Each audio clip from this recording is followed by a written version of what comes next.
for tuning in to this week's news recap.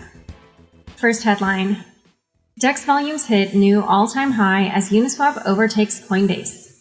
Decentralized exchanges saw $11.6 billion in trade volume in August, up from less than $1 billion in January. This sets a third consecutive monthly record in DEX volume, up from $4.5 billion in July. As Denis Vinokurov, head of research at Bequant, told CoinDesk, it indicates that the DeFi flipping is real and already here. Uniswap is leading the charge in decentralized exchange growth, with a reported 283% increase in 24-hour trading volume from July to August, and more than $1 billion in trading volume on Tuesday and Wednesday of this week, which was roughly 50% higher than the 24-hour volume on Coinbase Pro at the time. To illustrate just how massive the increase in trading on Uniswap has been, Larry Cermak of the blog posted a graph on Twitter showing the staggering increase in unique trading addresses on Uniswap alone in the last few months. Frank Chaparro, also of the blog, posted a diagram showing the exponential growth in Google searches for Uniswap this year, which began shooting up in April but have quadrupled since July. It's not all unicorns and rainbows, however. While the surging volumes on decentralized exchanges present a challenge to establish centralized exchanges like Coinbase, they've also increased fees on Ethereum due to congestion.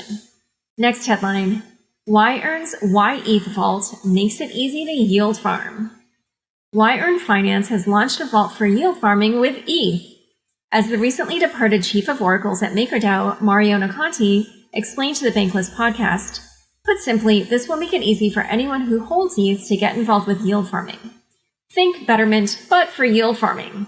Because yEarn utilizes the automated market maker Curve, stablecoin deposits won't be required, as has been the case with previous yield farming projects.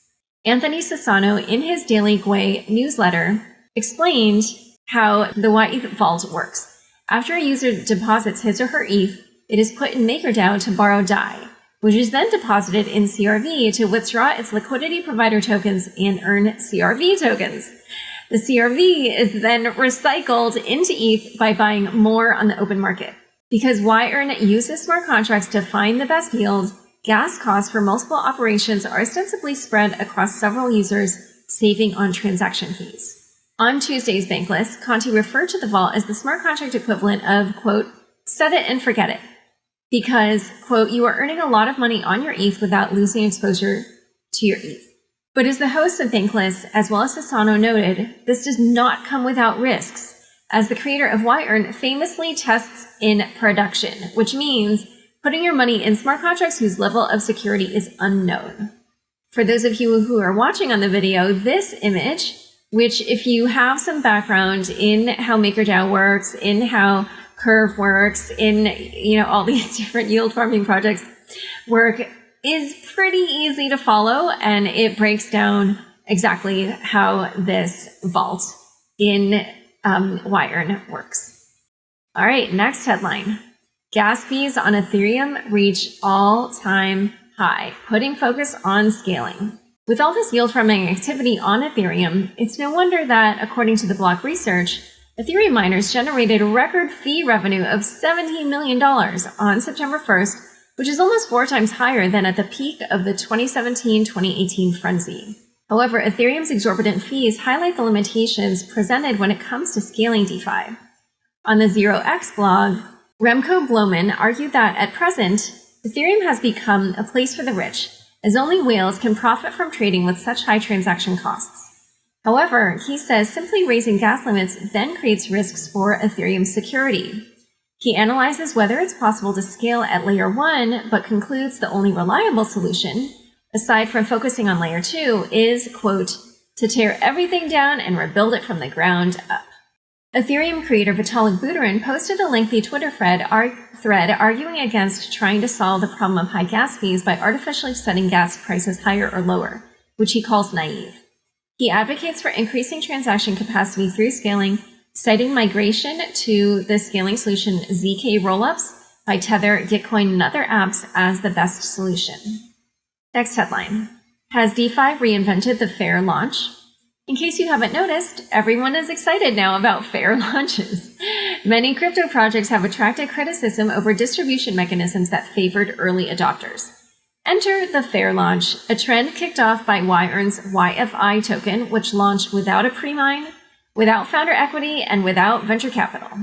At Deribit Insights, Hasu analyzes the fair launch, looking at previous altcoin launches and noting that projects that on the surface look fair are often not so.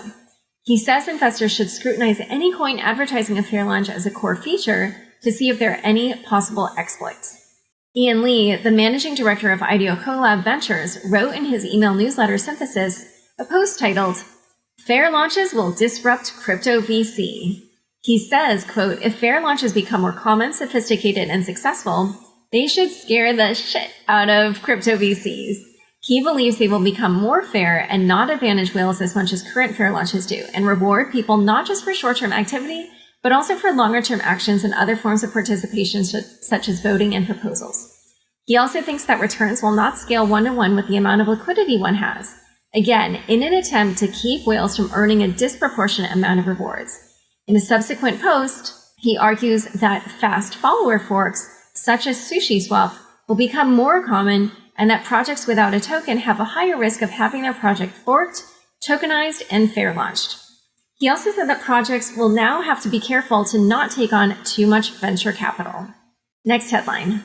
The SEC is keeping a close eye on DeFi. In an interview with the Block, Securities and Exchange Commissioner Hester Peirce said the SEC is taking notice of DeFi and the questions it's posing, saying, quote, "I think it's going to challenge the way we regulate." While Peirce admitted that DeFi regulation isn't at the top of the SEC's list of priorities, she concedes that the agency is following the space closely. Peirce, who is known as Crypto Mom, has shown a keen interest in the cryptocurrency industry and stated that the delicate line between fostering innovation and protecting investors will become even more precarious with the rise of DeFi. Next headline. How Patoshi mines strategically to protect the Bitcoin network. Sergio Demian Lerner, the researcher who has looked into early mining habits of a miner he believes was Bitcoin creator Satoshi Nakamoto, and who discussed his findings on a recent episode of Unconfirmed, has discovered that this miner used a mining algorithm not included in the release of the first Bitcoin client. Lerner, not being 100% sure of the identity of this miner, has nicknamed the miner Patoshi. Lerner recently re-mined Bitcoin's first 18,000 blocks and discovered that Patoshi's miner did not mine the way the early public software did. While the public software, which is ostensibly searching for a number that will enable it to mine the next block, would do one sweep for this number, Patoshi would do multiple sweeps. Additionally, Patoshi reduced the hash rate of his or her miner several times that first year, plus likely shut down his or her miner for 5 minutes every time Patoshi mined a block, so as to foster competition and create a diverse set of miners. On the other hand, Patoshi would also turn on his or her miner when there wasn't a lot of other computers on the network. Lerner says, quote, "I conclude that the most plausible explanation is that he was protecting the network." Time for fun bits! How Dan Robinson lost someone's money to a front-running bot. This week's Unchained guest, Dan Robinson of Paradigm, published a blog post about a conundrum he was posed with last week. Someone had accidentally sent their Uniswap liquidity tokens to the pair contract itself, where anyone could grab them if they realized the tokens were there. The challenge for Dan was that because of front-running bots that scour the mempool, which is the area where pending transactions wait, he realized that once he submitted a transaction to rescue the funds, any front-running bot could see the money, which, as he put it, would be like, quote, "would be like flashing a free money sign pointing directly at this profitable opportunity." He entails all the machinations he went through to try to obscure the transaction and stealthily secure his friend's money. Read his post to find out what happened and to learn why you should never underestimate a front-running bot. Thanks for tuning in. To learn more about Nadav and Dharma, be sure to check out the links in the show notes of this episode.